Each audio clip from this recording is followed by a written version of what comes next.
ओं गुरुब्रह्मा गुरुर्विष्णु गुरुदेवो महेश्वरः गुरु साक्षात् परब्रह्म तस्मै श्री गुरवे नमः। ओं शुक्लांबरधरं विष्णुं शशिवर्णं चतुर्भुजं प्रसन्नवदनं ध्यायेत् सर्वविघ्नोपशान्तये। सरस्वती नमस्तुभ्यं वरदे कामरूपिणी विद्यारंभं करिष्यामि सिद्धिर्भवतु मे सदा। श्रीगुरुः सर्वकारणभूता शक्तिः श्री महागणाधिपतये नमः। श्री महासरस्वत्यै नमः। अंदरिकी नमस्कारं। ఈరోజు మన వేద సంపద ఛానల్కి స్వాగతం సుస్వాగతం. ఈరోజు గురు శుశ్రూషయా విద్య రెండవ కథను తెలియజేస్తున్నాను. విని సంతోషించి ఆదరిస్తారని చెప్పి మరీ కోరుతూ ఉన్నాను. అందరికీ నమస్కారం. ఒకరోజు ధౌమ్య మహర్షి ఉపమన్యువు అనే శిష్యుడిని పిలిచి, నాయన నీవు రోజు అడవికి వెళ్ళి ఆవులను మేపుకుంటురా అని ఆజ్ఞాపించారు.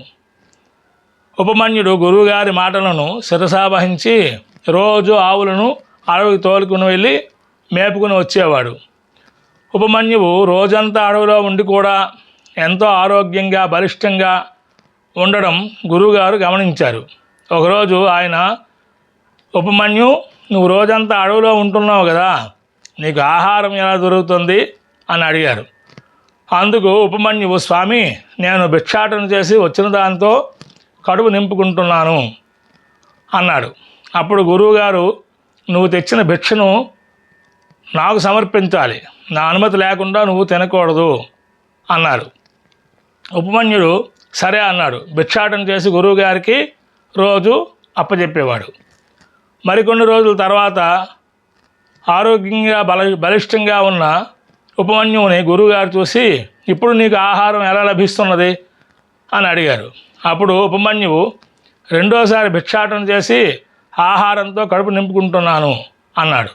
అప్పుడు గురువుగారు, ఇలా చేయడం వల్ల దాతలపై భారం పడుతుంది, ఇది ధర్మం కాదు అని రెండోసారి భిక్ష ఎత్తడం కూడా నిషేధించారు. ఆకలి వేసిన ఉపమన్యుడు గురువుగారి మాట జరపడానికే ప్రాధాన్యత ఇచ్చాడు.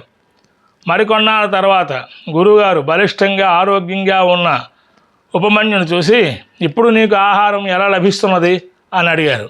అప్పుడు శిష్యుడైన ఉపమన్యువు గురువుగారితో, ఆకలి తట్టుకోలేక ఆవు పాలు పెతుక్కొని తాగుతున్నాను గురువుగారు అన్నాడు.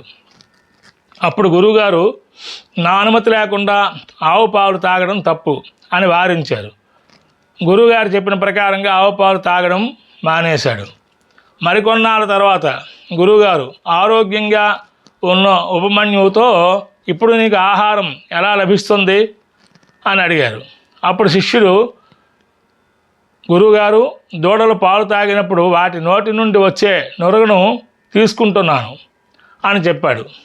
అప్పుడు గురువుగారు, నువ్వు నురగను తీసుకోవడం వల్ల దూడలు నీపై జాలితో పాలు పూర్తిగా తాగకుండా నీకోసం నురగను ఎక్కువగా విడుస్తున్నాయి, ఇది దూడల ఆరోగ్యానికి మంచిది కాదు, కాబట్టి ఆ నురగను తీసుకోవద్దు అని ఆజ్ఞాపించారు.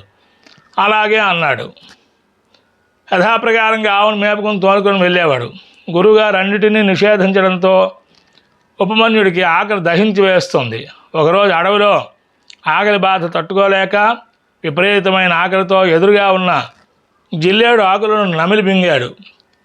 ఆ జిల్లేడు ఆకులు తినడం వల్ల వాటిలో ఉండే పాలు వల్ల కళ్ళలో చేరి ఉపమన్యువుకి చూపు పోయి గుడ్డివాడైపోయాడు. కళ్ళు కనబడక అడవిలో దారి తెలియక నడుస్తూ ఒక పాడుబడిన బావిలో పడిపోయాడు. సాయంత్రం అయినా ఉపమన్యుడు ఆవులతో తిరిగి రాకపోవడంతో గురువుగారు కంగారు పడ్డారు. నేను పెట్టిన కఠినమైన నియమాల వల్ల వీడు రాలేదేమో అని బాధపడుతూ శిష్యులతో కలిసి అడవంతా వెతికారు. ఉపమన్యు ఎక్కడా అని గురువుగారు శిష్యులు అరుస్తూనే ఉన్నారు. చివరికి బావిలో నుండి ఉపమన్యువు, గురువుగారు, నేను ఇక్కడ ఉన్నాను అన్నాడు. ఆ మాట వినిపించడంతో అక్కడ వెళ్ళి చూశారు. అప్పుడు ఉపమన్యు గురువుగారితో, గురువుగారు, ఆకలి తట్టుకోలేక జిల్లేడు ఆకులు తిన్నాను, నా కళ్ళు పోయాయి, నా కళ్ళు కనబడక ఈ పాడుపడిన బావిలో పడిపోయాను, ఆవుల ఆశ్రమానికి తీసుకురాలేకపోయాను, మరేమీ అనుకోకండి, నన్ను క్షమించండి అని గురుగారికి ప్రార్థించాడు. జరిగిందంతా తెలుసుకున్న ధౌమ్యుల వారి హృదయం ద్రవించింది. ఆయన ఉపమన్యుడితో, నాయనా, నువ్వు దేవవైద్యులైన అశ్విని దేవతలను ప్రార్థించు, వారు నీకు చూపు ప్రసాదిస్తారు అని చెప్పారు. గురువుగారి ఆజ్ఞ ప్రకారంగా ఉపమన్యుడు ఋగ్వేద మంత్రాలతో అశ్విని దేవతలను అత్యంత భక్తితో స్తుతించాడు. ఉపమన్యుడి భక్తికి మెచ్చిన అశ్విని దేవతలు ప్రత్యక్షమై అతనికి ఒక దివ్యమైన పిండి వంటకం ఇచ్చి తినమన్నారు. కానీ ఉపమన్యువు, నా గురువుగారి అనుమతి లేకుండా నేను తినను అని నిరాకరించాడు. అశ్విని దేవతలు, గురువుగారు ఏమీ అనరు, తీసుకో, పర్వాలేదు అన్నారు. కానీ ఉపమన్యు, నా గురువాజ్ఞే సర్వోత్కృష్టం అని మొండిగా తీసుకోకుండా విడిచిపెట్టాడు. ఉపమన్యుడి అచంచలమైన గురుభక్తికి అశ్విని దేవతలు కూడా ముగ్ధులయ్యారు. అతనికి దృష్టిని ప్రసాదించడమే కాకుండా బంగారు దంతాలు కలిగిన వాడిగా మారమని దీవించారు. బావి నుండి బయటకు వచ్చిన ఉపమన్యుడు గురువుగారి పాదాలకు నమస్కరించాడు.